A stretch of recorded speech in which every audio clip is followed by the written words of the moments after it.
everybody, what a happy Sunday. Aduh seneng banget ya bisa balik lagi ke depan kamera nih. Rindu sih emang nyapa-nyapa jemaat kayak sebelum mulai ibadah gitu, kayak halo semuanya, om tante kakak apa kabar. Jadi buat om tante kakak yang udah masuk boleh say hi di chat box. We'll be very glad to welcome you all. Kangen juga ya ternyata nyapa jemaat nggak cuma secara online tapi offline juga. Gak kebayang sih kalau misalnya gereja offline, kangen banget sih. Tapi mohon bersabar ya jemaat, sebentar lagi kita bisa kok. Maksudnya bentar lagi mau tahun baru sih. Jadi hari ini saya Regina akan menjadi host ini dulu untuk membawakan beberapa himbauan kegiatan yang bisa diikutin sama para jemaat di minggu depan.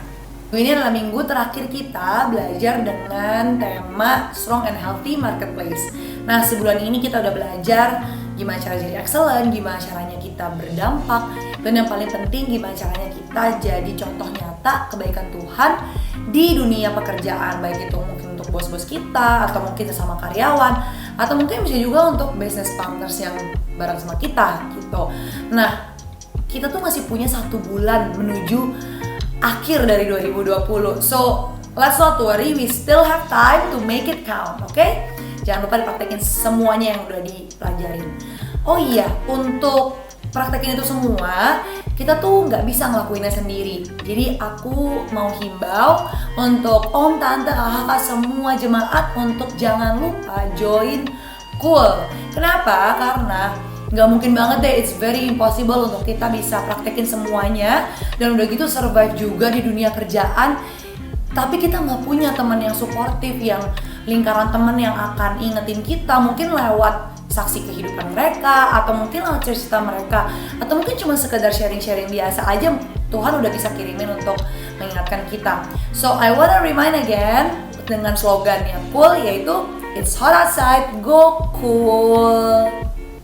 Christmas is approaching really soon, dan GC punya sesuatu buat para jemaat. Kita beneran nyiapin sesuatu. Satunya adalah kita mau beliin dinner buat semua jemaat. Enggak ada yang bercanda. Kayaknya nanti aku yang ditegur deh kalau misalnya ide mau ngirimin jemaat dinner. Itu nanti jemaat pesan sendiri aja, GoFood, terus nanti struknya bisa di reimburse ya.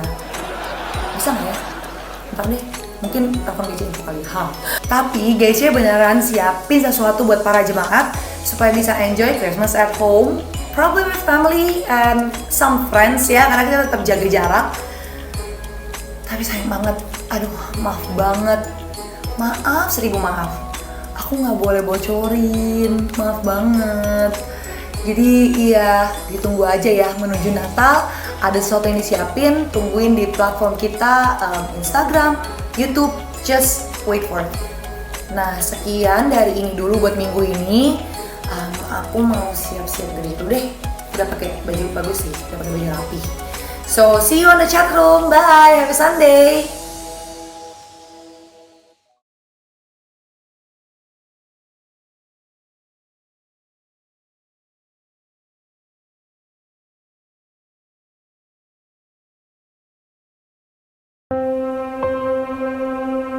Orang yang duduk dalam lindungan yang maha tinggi dan bermalam dalam naungan yang maha kuasa akan berkata kepada Tuhan, tempat perlindunganku dan kubu pertahananku, Allahku yang kupercayai.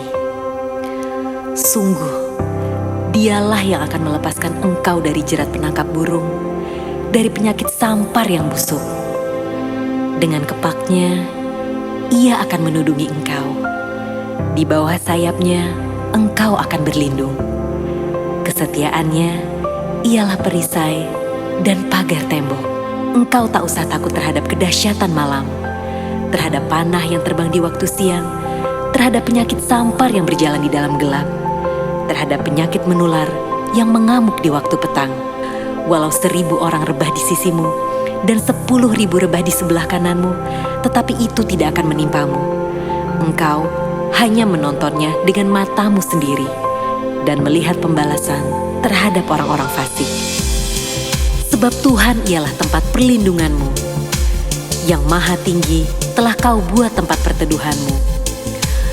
Malapetaka tidak akan menimpa kamu, dan tulah tidak akan mendekat kepada kemahmu.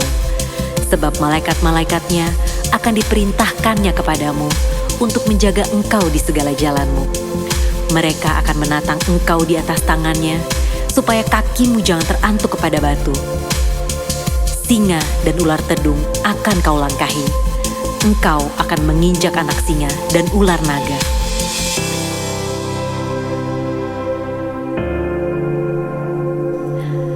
Sungguh, hatinya melekat kepadaku, maka aku akan meluputkannya.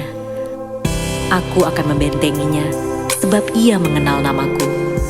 Bila ia berseru kepadaku, aku akan menjawab. Aku akan menyertai dia dalam kesesakan. Aku akan meluputkannya dan memuliakannya. Dengan panjang umur akan kukenyangkan dia, dan akan kuperlihatkan kepadanya keselamatan daripadaku.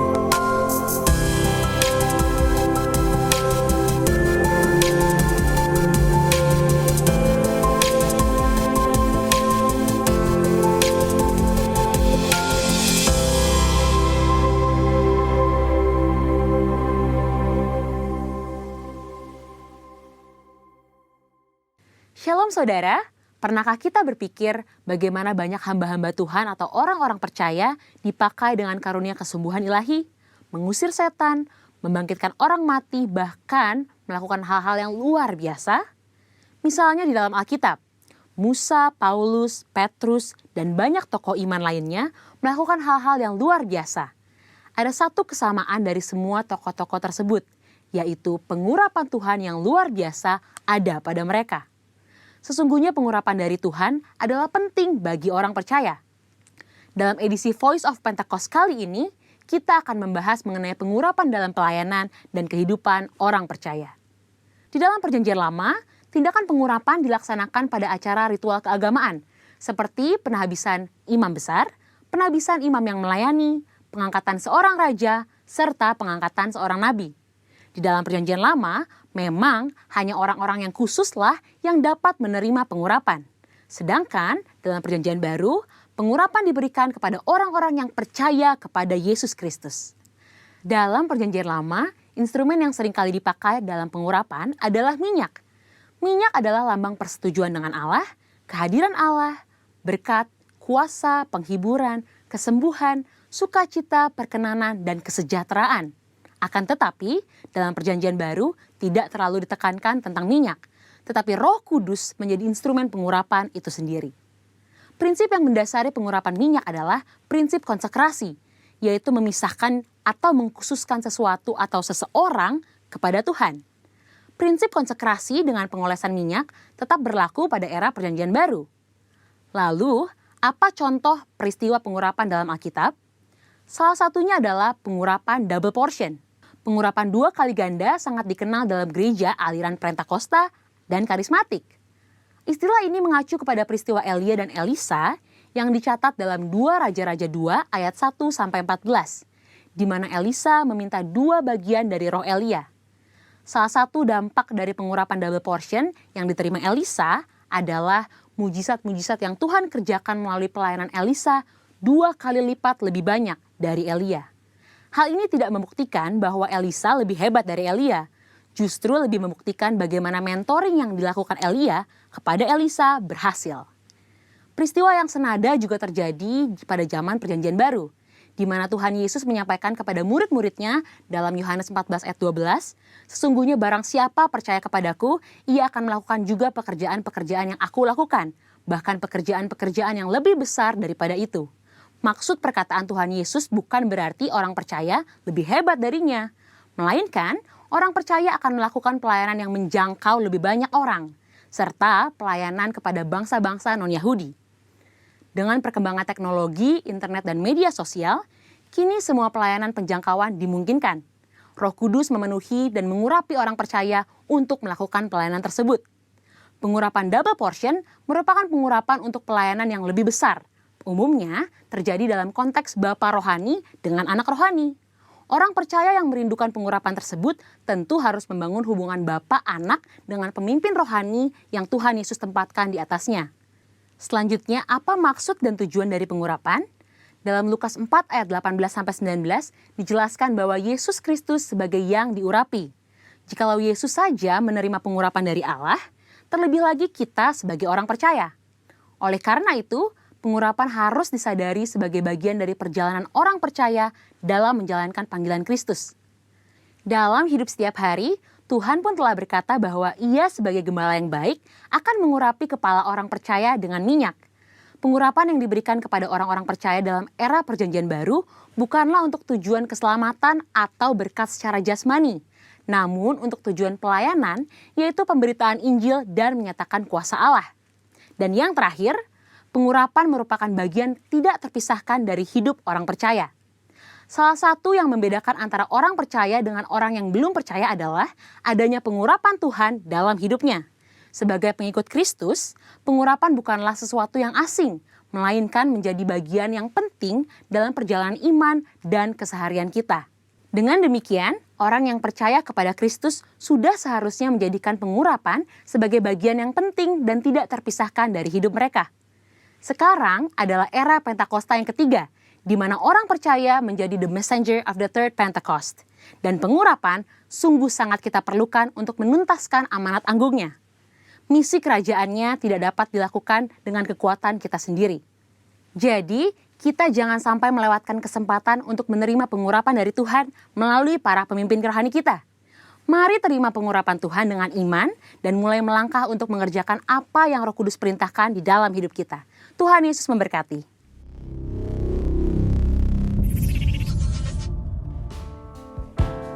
Happy Sunday GCFM dimanapun Anda berada, di Manado, Jakarta, Bekasi, Cibubur, wherever you are. Selamat hari Minggu dan selamat datang di Sunday Service at Home. Ini dalam bulan November kita sedang belajar sehat dan kuat dalam dunia kerja atau workplace or marketplace. Dan hari ini kita minggu yang terakhir akan ditutup oleh community pastor daripada gereja JPCC, yaitu Pastor Alfie Raja Gugul. Come on, berikan virtual welcome untuk Pastor Alfie. Dan saya percaya minggu depan kita masih ada di growcenter.online. Ada 4 kali kebaktian, bisa lihat di bawah ini. Dan juga di YouTube Growth Center Church. Lia, kamu tahu gak? Kita ada podcast. GC punya podcast loh. Sudah 29 episode, yaitu cari di Spotify GC 24/7. Saudara bisa diberkati, ada 29 episode yang luar biasa. Dan mulai minggu depan, kita akan masuki bulan Natal, Christmas. Tema Natal 2020 adalah Salvation Has Come. Luar biasa. Dan kita akan 4 hari Minggu dan juga kebaktian Natal. Ikuti IG daripada Growth Center Church. Dan kita percaya rumah doa tetap ada, yaitu hari Selasa, Kamis dan Sabtu jam 10.30 dan juga hari Rabu dan Jumat jam 6 pagi. Haleluya. Dan jangan lupa yang belum ikut Kul, ayo join Kul. Hubungi nomor yang ada di sini. Apalagi menjelang mau Natal ya. Kita ikut Kul supaya kita makin dikuatkan, makin sharing satu dengan yang lain dan bisa saling berbagi.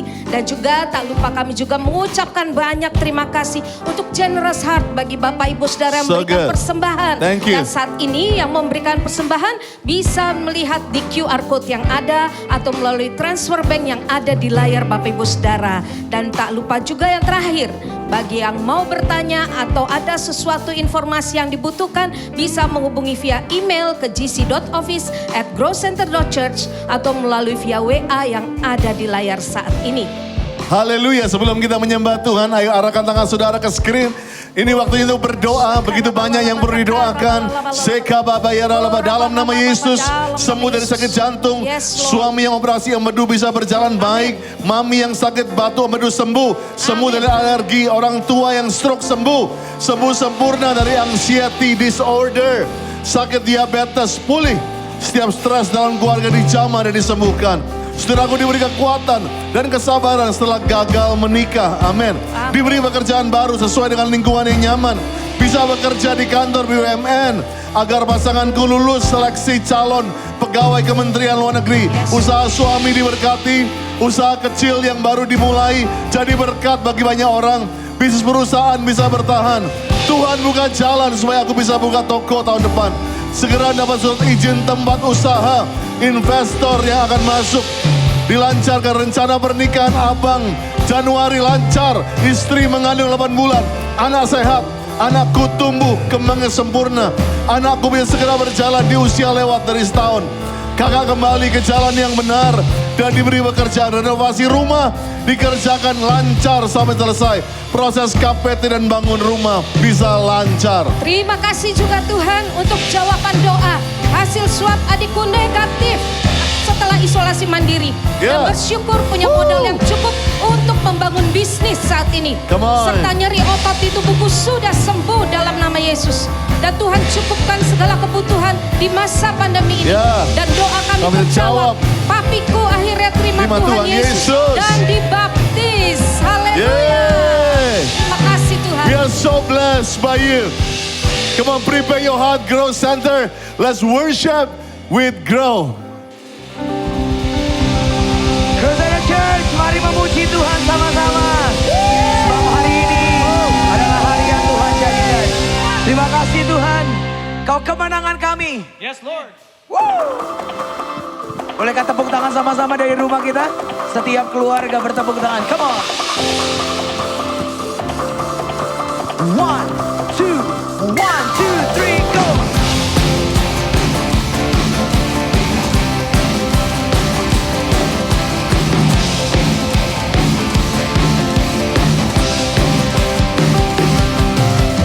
Kau Tuhan menulis jalan hidupku. Kau tahu seluruh masa depanku. Tak takut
Terima kasih Tuhan.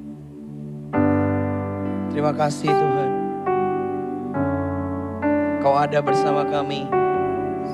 Terima kasih sudah jalan sama kami Tuhan sampai hari ini. Kami mau mengiring Tuhan. Kami mau berjalan bersama dengan Tuhan. Di workplace kami, di keluarga kami. So here we are Lord. We worship you.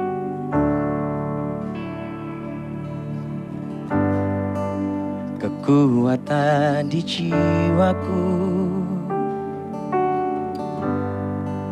ketenangan batinku, ada dalam hadirat-Mu, ku menyembah-Mu.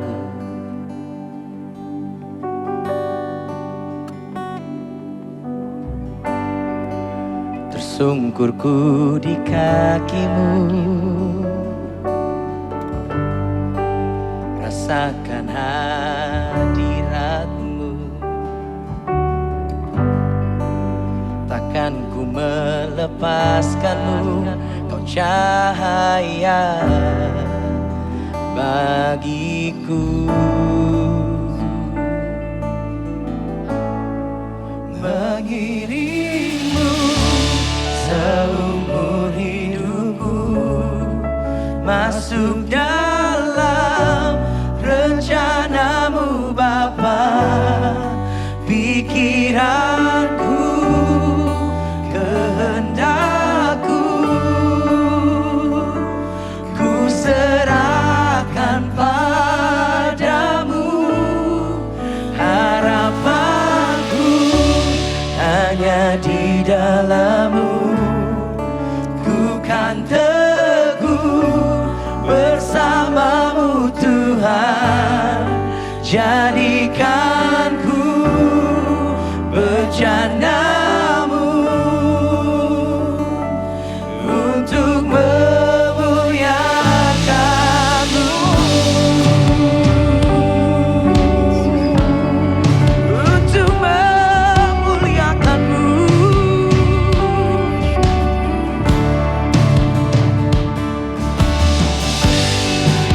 Tersungkurku di kaki-Mu,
padanya, seluruh padanya. Kehendakku serahkan padamu, harapanku hanya di dalam-Mu. Ku kan teguh bersama-Mu Tuhan, jadikan ku bejana-Mu untuk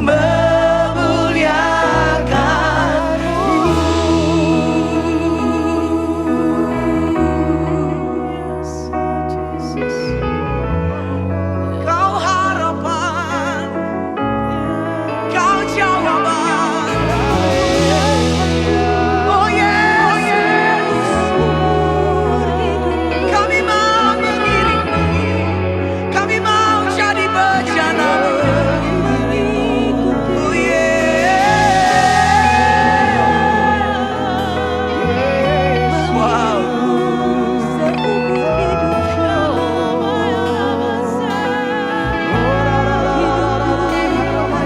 Oh yes,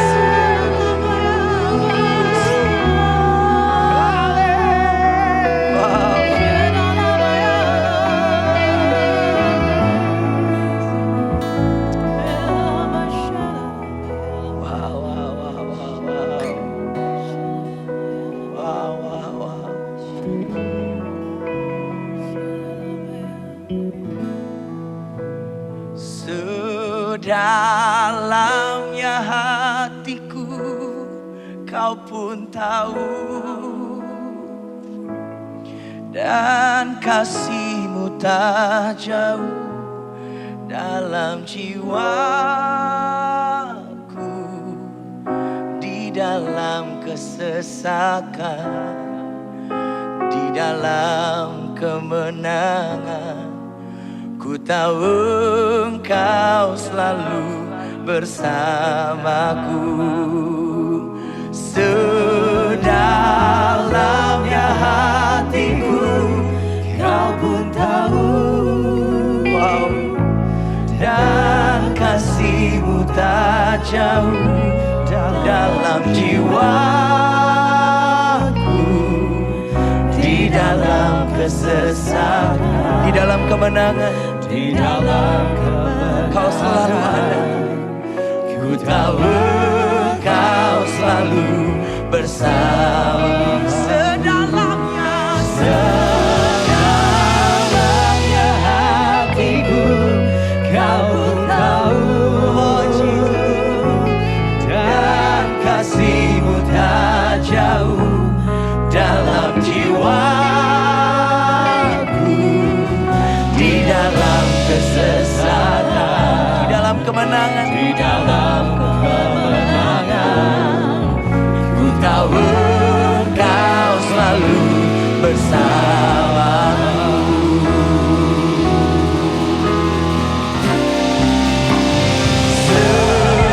Sedalamnya hatiku Kau pun tahu, dan kasih-Mu tak jauh dalam jiwa. Di dalam kesesakan, di dalam kemenangan, Engkau selalu ada ya Tuhan.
umat-Mu, buat gereja-Mu, atas pemeliharaanmu Tuhan.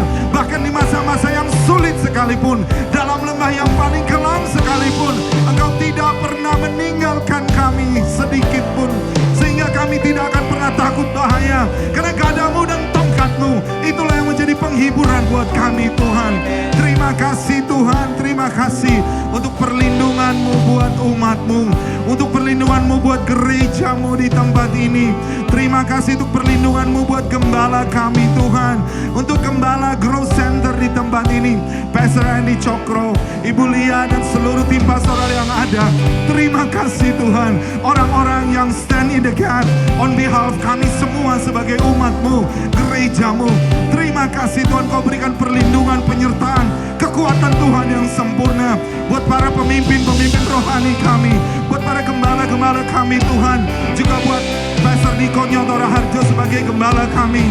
Terima kasih Tuhan untuk apa yang Tuhan sudah kerjakan dalam hidupnya, bagi gereja-Mu, bagi seluruh umat-Mu yang besar di tempat ini, untuk semua yang Tuhan curahkan visi-Mu, untuk semua tuntunan-Mu buat gembala kami ini Tuhan. Terima kasih Tuhan, biar kami umat-Mu mengikutinya, karena Kau yang memberi kekuatan bagi kami. Kami berterima kasih untuk negara kami, negara Indonesia Tuhan, di mana kami ada, di mana kami hidup pada saat ini, di tengah-tengah bangsa ini, dalam segala situasi dan kondisi. Kekuatan Tuhan ada pada umat-Mu di bangsa ini, dan kami berdoa dengan sungguh-sungguh, biar terjadi pertobatan besar-besaran di bangsa ini. Setiap lutut bertelut, setiap lidah mengaku bahwa Yesus Kristus adalah Tuhan buat bangsa kami. Berkati presiden kami, seluruh aparat dan jajarannya, dari yang tertinggi sampai yang terendah sekalipun Tuhan. Tangan Tuhan yang kuat ada pada bangsa kami, di dalam nama Tuhan Yesus Kristus. Amin. Haleluya, haleluya. Sedalamnya hatiku, Kau pun tahu, dan kasih-Mu tak jauh dalam jiwaku. Di dalam kesesakan, di dalam kemenangan, ku tahu Kau selalu. Bolehkah sekali lagi sambil angkat tanganmu yang di rumah? Sedalamnya hatiku, Kau pun tahu, dan kasih-Mu tak jauh dalam jiwaku. Di dalam kesesakan, di dalam kemenangan, ku tahu Kau selalu bersamaku. Di dalam kesesakan, di dalam kemenangan, ku tahu Kau selalu bersamaku. Di dalam kesesakan, amen, di dalam kemenangan, ku tahu Kau selalu bersamaku.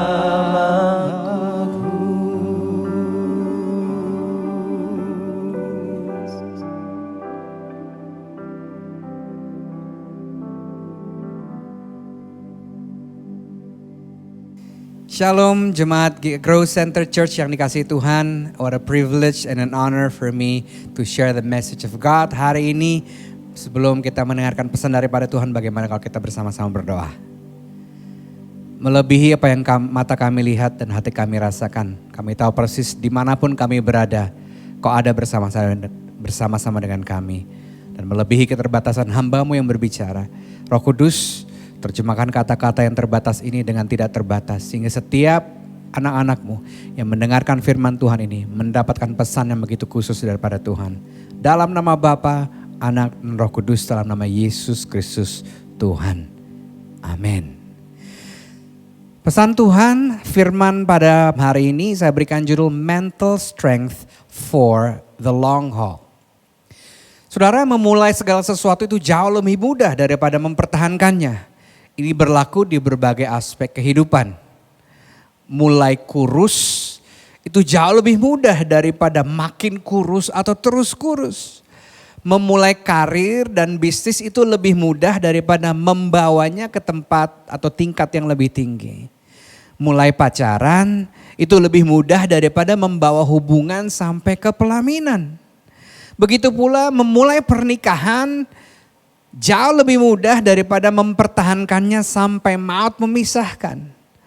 Demikian pula dengan pelayanan, mengawali sebuah pelayanan atau gereja juga lebih mudah daripada mengembangkannya. Itu sebabnya kita perlu sesuatu yang namanya grit. Apa itu grit? Angela Duckworth mengatakan bahwa grit is the passion and the perseverance to accomplish long-term goals. Grit adalah hasrat dan ketekunan untuk mencapai tujuan jangka panjang. Ada 3 kata kunci di sini. Yang pertama adalah hasrat atau gairah. Yang kedua adalah ketekunan atau tekun. Dan yang ketiga adalah jangka panjang. Banyak riset membuktikan bahwa kesuksesan seseorang tidak ditentukan oleh IQ-nya, talentanya, latar belakang maupun kecerdasan sosialnya. Namun parameter signifikan yang memprediksi sukses itu ternyata namanya grit. Tentunya selain perkenanan Tuhan. Ya, grit. Nah, sayangnya kita hidup di zaman yang mana event atau acara itu lebih disukai ketimbang proses. Karena event cepat, proses lama. Event menyenangkan, proses menyebalkan. Event seringkali bisa diposting dan proses jarang yang mau posting proses. Nah, kita juga ada di era di mana begitu marak dengan media sosial, di mana kalau kita tidak punya filter yang benar, akhirnya kita terkondisi untuk membanding-bandingkan, iri, minder, atau bahkan frustasi. Kita juga hidup di zaman di mana kita mengukur bagus atau tidaknya sesuatu itu dari kecepatan. Padahal semua yang cepat itu tidak bagus untuk jangka panjangnya. Efesus 3 ayat 20-21 katakan demikian. Dengan kuasanya yang bekerja di dalam kita, ia dapat melakukan lebih banyak dari yang kita minta atau pikirkan. Bagi dialah kemuliaan di dalam gereja dan di dalam Kristus Yesus sepanjang zaman untuk selama-lamanya. Amin. Nah, kalau saya parafrase ke hari-hari ini, kira-kira ayatnya bunyinya seperti ini. Jika kamu berani meminta sesuatu, kamu juga harus mau memikirkannya. Kadang-kadang kita memakai ayat ini, ya Tuhan lakukanlah jauh lebih daripada yang kami minta. Tapi Tuhan menurut saya begitu seimbang. Kalau kamu berani minta, kamu juga harus berani memikirkan. Banyak yang hanya meminta, lebih sedikit yang juga memikirkan. Apa konsekuensinya bila apa yang diminta itu dikabulkan oleh Tuhan? Dijawab doanya adalah satu hal. Memikirkan agar jawaban doa tersebut dapat terus dipertahankan. Itu adalah hal yang lainnya. Itu sebabnya Tuhan berikan sebuah kerangka yang setiap saudara dan saya perlu lewati supaya kita terus memiliki yang namanya pengharapan. Roma 5 ayat 3 dan 4 katakan demikian. Dan bukan hanya itu saja. Kita malah bermegah juga dalam kesengsaraan kita. Karena kita tahu bahwa kesengsaraan itu menimbulkan ketekunan, ketekunan itu menimbulkan tahan uji, dan tahan uji menimbulkan pengharapan. Tanpa kesengsaraan, saudara dan saya gak bisa jadi tekun. Terjemahan lainnya katakan sabar. Tanpa kesengsaraan kita gak bisa jadi pribadi yang tekun dan sabar. Tanpa ketekunan atau ketekunan yang kita latih terus menerus akan menimbulkan tahan uji. Terjemahan lainnya katakan karakter. Orang yang tahan uji, yang memiliki karakter, sulit untuk kehilangan pengharapan.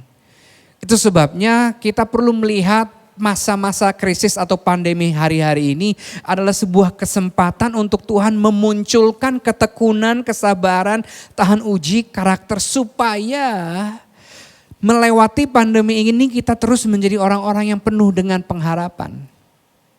Pertanyaannya sekarang, bagaimana kita bisa membangun kekuatan mental untuk jangka panjang sehingga kita bisa menjadi orang-orang yang sehat dan kuat di dunia usaha, dunia kerja atau di marketplace? Saya senang saudara bertanya. Yang pertama, pemikiran yang pertama yang saya tawarkan buat kita semua.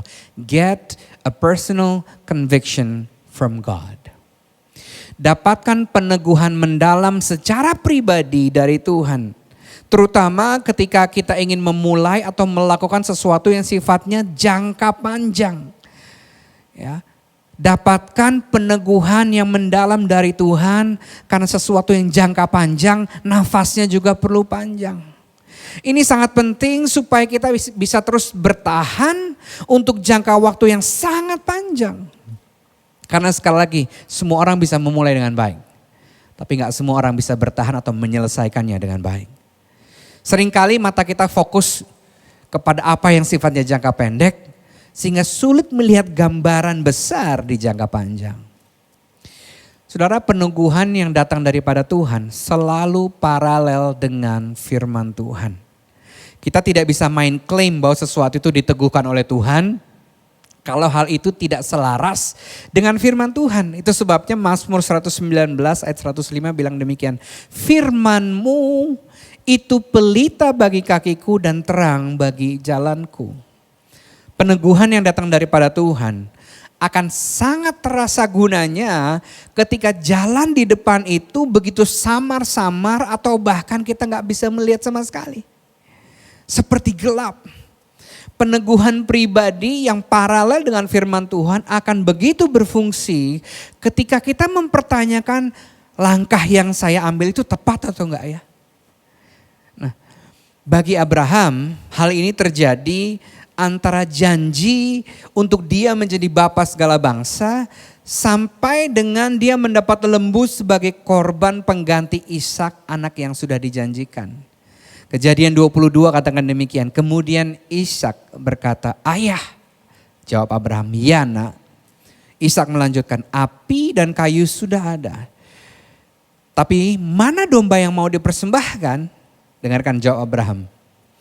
Abraham menjawab, ini jawaban yang berdasarkan peneguhan yang dia dapat dari Tuhan. Allah yang akan menyediakan domba untuk persembahan bakaran itu anakku. Lalu keduanya terus berjalan. Dan saya akan katakan demikian saudara. Conviction helps us stay God conscious and not self-conscious. Peneguhan yang pribadi yang kita dapatkan dari Tuhan akan membantu kita untuk menjadi lebih sadar akan Tuhan dan bukan sadar akan diri sendiri. Dan ketika kita God conscious, kita akan terus bergerak maju meskipun jalan di depan belum sejelas yang kita harapkan. Saya senang banget Amsal 3 ayat 6 dari terjemahan Amplified katakan demikian. In all your ways, know, recognize, and acknowledge Him. And He will direct and make straight and plain your paths. Dalam semua jalan-jalanmu ketahui. Apa yang perlu kita ketahui? Ketahui cara kerjanya. Recognize, kenali. Apa yang perlu kita kenali? Karakternya. Dan akui. Apa yang perlu kita akui? Akui kedaulatan Tuhan. Maka ini akan menjadi akibatnya. Maka dia akan direct, mengarahkan, make straight, meluruskan, and make plain, memperjelas setiap langkahmu. Tidakkah saudara bersyukur kita punya Tuhan yang seperti itu? Ya. Jadi yang pertama adalah get a personal conviction from God. Yang kedua, kalau kita ingin membangun kekuatan mental untuk jangka panjang sehingga kita bisa menjadi orang-orang yang sehat dan kuat di dunia marketplace, dunia kerja dan usaha. Yang kedua, make it consistent. Saya akan jelaskan. Nah saudara, tidak mudah untuk mempertahankan hasrat atau passion yang menjadi salah satu elemen penting daripada grit tadi, gak mudah untuk mempertahankan hasrat atau gairah itu untuk terus mengerjakan apa yang Tuhan percayakan di tangan kita. Karena tidak ada jaminan mengerjakan sesuatu yang kita sangat sukai itu gak pernah membosankan. Kuliah, bisnis, pekerjaan, profesi, pelayanan, bahkan pernikahan kadang bisa membosankan. Apa arti konsisten? Konsisten artinya sesering mungkin. Meskipun bosan, gak ada yang puji, gak ngefek ke gaji, lakuin aja, make it consistent. Konsisten artinya tetap dilakukan, gak peduli bagaimana mood atau perasaan kita di saat itu. James Clear, salah seorang pengarang buku The Atomic Habit, katakan demikian. The only way to become excellent is to be endlessly fascinated doing the same thing over and over. You have to fall in love with boredom. Satu-satunya cara untuk menjadi unggul, untuk terus-menerus bergairah melakukan sesuatu yang sama lagi dan lagi. Satu-satunya cara untuk menjadi unggul adalah untuk senantiasa bergairah melakukan hal yang sama lagi dan lagi. Dan ini yang luar biasanya, dia katakan, engkau harus jatuh cinta dengan yang namanya kebosanan. Ya saya tahu 8 bulan sudah lewat, bosan banget. Keep doing it, make it consistent. Mentalitas yang coba saya selalu ingatkan diri saya untuk mempertahankan gairah dalam melakukan segala sesuatu diambil dari Kolose 3 ayat 23. Apapun juga yang kamu perbuat, perbuatlah dengan segenap hatimu seperti untuk Tuhan dan bukan untuk manusia. Bisa saya dengar kata amin saudara? Yes, amen. Dengan segenap hatimu, terjemahan bahasa Inggris yang lainnya katakan put in your very best effort. Lakukan dengan usaha terbaikmu. Menganggap semua yang kita lakukan itu seperti untuk Tuhan dan bukan untuk manusia, itulah yang akan membantu kita untuk melakukan segala sesuatu dengan bergairah. Ya, karena ada saat-saat di mana gairah saja gak cukup. Kita perlu kembali mengingat, why am I doing this? Who am I doing this for? Saya melakukan ini buat siapa? Oleh sebab itu saudara, dalam kita membangun konsistensi, ada satu hal terpenting yang saya ingin kita konsisten lakukan terlebih dahulu. Ya, sebelum kita make it consistent, yaitu namanya menjaga hati. Ketika kita gak bisa menjaga hati, tidak heran gairah kita untuk melakukan segala sesuatu akan berkurang. Apalagi waktu kita lihat, ya saya mau melakukannya dengan konsisten. Tapi kok gak ada yang puji, tapi kok gak ngefek ke gaji dan sebagainya. Disitulah kita mulai gagal untuk menjaga hati. Amsal 4:23 katakan, jagalah hatimu dengan segala kewaspadaan, karena dari situlah terpancar kehidupan. Katakan dengan saya, saudara yang ada di rumah atau di kos dimanapun, katakan dengan saya. Katakan, saya adalah orang yang paling bertanggung jawab untuk menjaga hati saya. Ya, bukan pasangan kita, bukan ketua kul kita, apalagi gembala kita dan bos kita, bukan mereka. Kita adalah orang yang paling bertanggung jawab untuk menjaga hati. Apa artinya menjaga hati? Menjaga hati artinya mengatur ekspektasi. Menjaga hati artinya mengatur ekspektasi. Jadi waktu kita bisa menjaga hati, ini akan membantu kita dalam menjaga gairah atau passion, sehingga kita bisa melakukan segala sesuatu dengan konsisten terlepas dari suasana hati kita. Kesimpulannya, kunci dalam membangun konsistensi yaitu menjaga hati dan mengatur ekspektasi. Ya. Orang yang bisa menjaga hatinya mengerti bahwa small is big, kecil itu besar, slow is fast, pelan itu cepat. Orang yang bisa jaga hati mengerti bahwa kegagalan itu bagian dari kesuksesan. Bukan firman Tuhan berkata orang benar jatuh 7 kali, yang ke-8 dia bangkit. Orang yang bisa menjaga hatinya mengerti bahwa dia tidak hidup berdasarkan perasaan atau mood, tapi atas dasar karakter Tuhan dan cara kerja Tuhan. Orang yang bisa menjaga hatinya mengerti bahwa lebih baik tidak mengerti daripada tidak percaya. Lebih baik tidak mengerti jalan Tuhan daripada tidak percaya akan kasih Tuhan. Jadi yang pertama, ingat lagi apa saudara? Get a personal conviction from God. Yang kedua, make it consistent. Yang ketiga, yang terakhir, yang tidur boleh bangun. Develop a serving mentality. Bangun mentalitas melayani. Nah, bagian dari grit yang ketiga yaitu namanya ketekunan. Ya. Untuk kita bisa memelihara ketekunan, kita perlu membangun sebuah mentalitas melayani. Karena tantangan dan masalah yang datang seringkali membuat kita mempertanyakan apakah kita melakukan hal yang tepat. Apakah kita mengambil keputusan yang benar.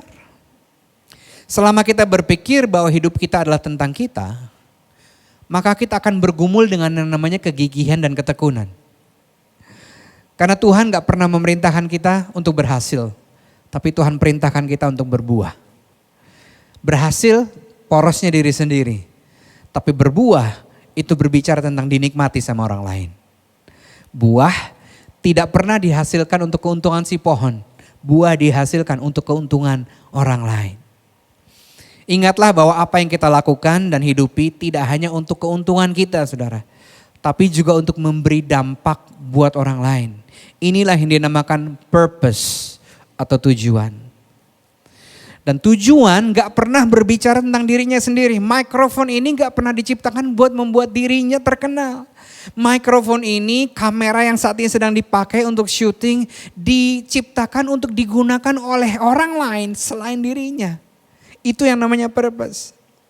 Itu sebabnya mengenali atau menghidupi tujuan atau purpose itu jauh lebih mudah dalam postur melayani dan bukan postur menikmati. Ya. Katakan bersama dengan saya, my life is eventually never about me. Hidup saudara dan saya pada akhirnya tidak pernah mengenai kita. Ya, berhenti untuk bertanya untuk apa saya hidup. Karena begitu kita berbicara tentang purpose, it's not a what question. Purpose, pertanyaan yang harusnya kita layangkan adalah saya hidup untuk siapa? Bukan untuk apa, tapi untuk siapa. Kolose 1, saya akan kasih tahu untuk siapa kita hidup. 15-17, ia adalah gambar Allah yang tidak kelihatan, yang sulung. Lebih utama dari segala yang diciptakan karena di dalam dialah telah diciptakan segala sesuatu. Yang ada di surga dan yang ada di bumi, yang kelihatan dan yang tidak kelihatan. Baik singgasana maupun kerajaan, baik pemerintah maupun penguasa. Mari kita baca sama-sama dari kata segala 3, 4. Segala sesuatu diciptakan oleh dia, yang keras saudara, dan untuk dia. Ia ada terlebih dahulu dari segala sesuatu dan segala sesuatu ada di dalam dia. Jadi saudara berdasarkan ayat ini, hidup saudara dan saya adalah tentang Tuhan yang memakai kita untuk tujuannya. Bukan sebaliknya. Kita tidak sedang menggunakan Tuhan untuk mencapai impian dan harapan kita sendiri. Tapi sekali lagi hidup kita adalah tentang Tuhan yang memakai kita untuk tujuannya dan bukan sebaliknya. Itu sebabnya saudara, bagi saudara yang mungkin saat ini belum melayani, ini tantangan saya. Mulai libatkan diri saudara. Mulai izinkan hidup saudara dipakai oleh Tuhan melebihi keinginan, kebutuhan, keperluan saudara sendiri. Datang ke Cool bukan dengan mentalitas apa yang bisa saya dapatkan. Datang ke pertemuan Cool dengan mentalitas ini, apa yang bisa saya bagikan. Cerita apa yang Tuhan lakukan dalam hidup saya yang bisa saya bagikan. Datang ke gereja, maksud saya secara virtual tentunya, terlibatlah dalam pelayanan-pelayanan virtual bila ada. How can I be involved? Karena sekali lagi tujuan lebih mudah dikenali dalam postur melayani. Dan ketika kita terus membangun postur atau mentalitas melayani ini, maka kita akan terus bertekun. Kita nggak akan gampang kehilangan yang namanya kegigihan atau ketekunan. Untuk merekap apa yang kita sudah pelajari hari ini. Bagaimana kita membangun kekuatan mental untuk jangka panjang. Sehingga kita bisa terus kuat dan sehat. Tidak hanya di dunia marketplace. Tapi juga di aspek-aspek kehidupan kita yang lain. Pekerjaan, bisnis, usaha, pelayanan, kesehatan, pernikahan dan sebagainya. Yang pertama ingat tadi apa saudara? Dapatkan peneguhan mendalam dari Tuhan secara pribadi. Karena saudara sedang membangun sesuatu yang sifatnya jangka panjang. Dapatkan peneguhan itu di awal. Yang kedua, lakukan dengan konsisten. Make it consistent. Supaya kita bisa mempertahankan namanya hasrat atau gairah. Yang ketiga, develop a serving mentality. Bangun mentalitas melayani supaya kita terus menjadi orang-orang yang tekun dan gigi. Mari kita berdoa. Tuhan, hamba-Mu berhenti sampai pada saat ini. Tapi firman-Mu, kuasa firman-Mu dan kuasa Roh Kudus bekerja melebihi online service ini. Bantu kami untuk tidak hanya menjadi sekedar pendengar atau pencatat firman-Mu. Karena kebenaran tidak mengubahkan kehidupan. Kebenaran yang kami lakukanlah yang akan mengubahkan kehidupan kami.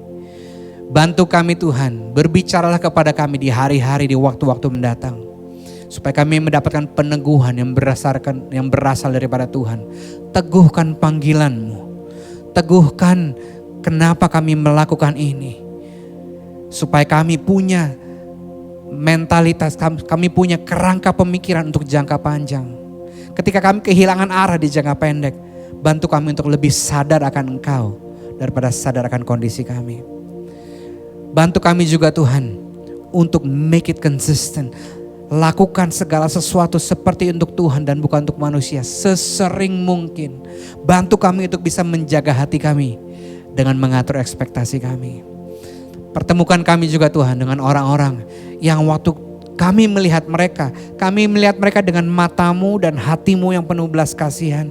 Dan kami datang, kira-kira apa yang Kau mau lakukan lewat kami buat orang itu Tuhan. Sehingga dengan demikian kami punya mentalitas yang selalu melayani dan bukan untuk cuman mengambil atau menerima. Sehingga dengan demikian ketekunan kami bisa dibangun terus menerus. Bagimulah pujian, syukur dan kemuliaan. Dalam nama Bapa, Anak dan Roh Kudus. Dalam nama Yesus Kristus Tuhan. Dan semua yang sudah menerima pesan Tuhan berkata, amin. Thank you so much Pastor Alfi Rajaguk. Everybody berikan tepuk tangan virtual. Woo, thank you. Haleluya. What a subject, kita belajar untuk konsisten. Grit adalah belajar konsisten. Seringkali slow is fast, small is big. Pertahankan passionmu terus untuk mencapai mimpimu. Terus pertahankan. Memulai memang gampang, tapi pertahankan adalah susah. Dan tetap punyalah serving mentality. Punya hati seorang hamba dan terus melayani Tuhan sampai kedatangan Tuhan yang kedua kali. We are so blessed. Thank you Pastor Alfi. Thank you teman-teman JPCC. Salam buat mereka semua. Thank you so much. Dan kita percaya bahwa tetap semangat everybody. Tetap mengucap syukur dalam masa-masa yang luar biasa ini. Haleluya. Dan ingat selalu 3M. Tak pernah lupa pakai masker, mencuci tangan 20 detik pakai sabun, dan juga menjaga jarak tentunya. So keep praying, December we still online. Keep praying January, who knows? We gonna start offline service. Just keep praying. Dan kita percaya kalau Tuhan kehendaki dan pemerintah perbolehkan, kita akan segera memulai offline service. So enjoy the month of Christmas mulai daripada minggu depan. Angkat kedua tangan saudara saat ini. Kiranya berkat, damai sejahtera, sukacita yang berlimpah-limpah dari Allah Bapa, kasihnya Yesus Kristus, persekutuan yang manis dengan Roh Kudus menyertai saudara mulai hari ini. Sampai Tuhan Yesus menjemput semua kita di awan yang permai sampai selama-lamanya. Yang percaya katakan, amin. Have a good Sunday everybody. God bless you. We miss you. We love you. Come on girl.